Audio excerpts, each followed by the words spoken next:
I want to thank Paul, Reagan, Christy for sitting down with us today to talk about what your experiences have been here at SCA. So we're going to go to you, Paul, first.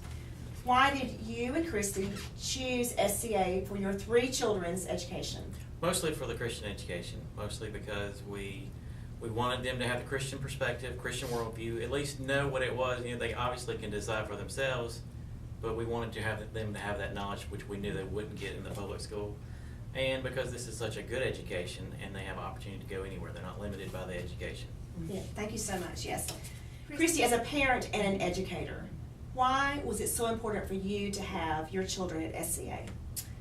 Well, the first reason was I wanted them to be able to share their faith and know their Savior and be able to do that openly with asking questions of their peers and their teachers, and to be able to minister and seek out students who seem like they're having a bad day or who are lost and come alongside them and, you know, win them to Christ just by living in community with other believers and non-believers and being stretched to share their faith with their peers here and feel good about that and not be hindered by rules and regulations on that. Also, that as an educator, that I can do that. I can share my faith with my students and have my family here with me.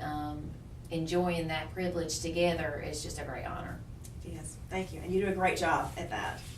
Reagan, I want you to share your goals over the past 14 years.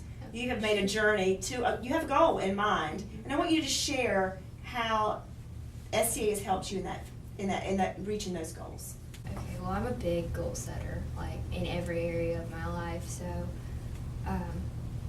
I'd have goal setting sessions at the beginning of each year. Just sit down, you know, how many highest averages am I wanting? What grade do I want to make in these classes? What scores do I want to make on standardized tests? You know, both short term and long term. And SCA has really come along beside me and helped me, you know, push to these goals. The teachers are so encouraging and really just desire for me to be my best. How has SCA equipped and prepared you for college? Well, we have such a wide array of AP classes here, and taking all of them I feel like really helped me because I've taken, you know, history, English, math, science, and it's really helped me understand the workload and the dedication that is required for college, and the rigor there. SCA has definitely helped me understand the foundation for my faith as well, and so I'm very confident going into college that I know what I believe, I know who I believe in, and I know who I am because of my beliefs. That's great, good. Paul, this is your second child to go on the college search. Nick is a sophomore at Wofford, but you toured many schools looking at his academic goals, but also he was a highly recruited golfer. So you had 2 areas to really look at. Tell me how you advised him through that process. We wanted to make sure that he could get the opportunity to play golf, but he also to get the best education that was available, and finding that combination of the 2. You know, he could go places where he may not play, or may have played. Well, he has played a lot, but had more certainty that he would have played more, but not as good an education. So we feel like we wanted for him to get the best possible education and play as much golf as he can, because that's what he wants to do as long as he can. Right. Christy, as you were searching with Reagan some very elite universities and colleges, and what were some things that you wanted her to keep focused on through that search process? I know you were going to leave the decision up to Reagan, but both of you gave her great guidance along the way, and it was I loved watching that process with you. Tell me some advice you gave to her.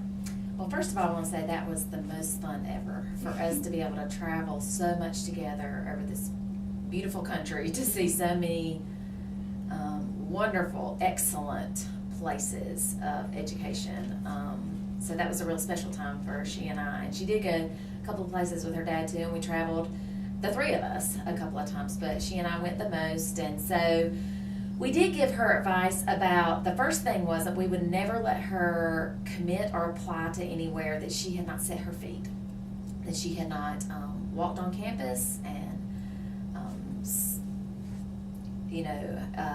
witnessed students in action and life on campus. We never went anywhere where the university was closed for the day or anything like that. But as we did that, we really advised her to ask herself, do you see yourself living here? Do you see yourself in community here? Because this is going to be a place where there's going to be a lot of rigor and a lot of fun and life. You're going to be living here, and a lot of those places were far from home, where we were not going to be. And so I wanted her to feel comfortable like she had a family. So that was very important to us. But I also wanted her to listen to us, whether or not we saw her there, because she is our child and we know her well too, even though that was a secondary. But we just wanted to advise her in that area as well. So that was the main piece of advice, because the schools were also wonderful. Right, good. Reagan, we're at the end of our interview. Please share your final decision and what you're going to be doing at that school. Okay, well, I'll be on a pre-med track majoring in molecular and cellular biology and minoring in English at Johns Hopkins University. We are so excited about Johns Hopkins. It has a 13% acceptance rate, very hard to get into, and so we're so proud of you. I want to thank y'all for sitting down with me today, and we are going to be praying for you and looking forward to what God's going to do in your life and how He's going to use you for the kingdom. Thank you so much.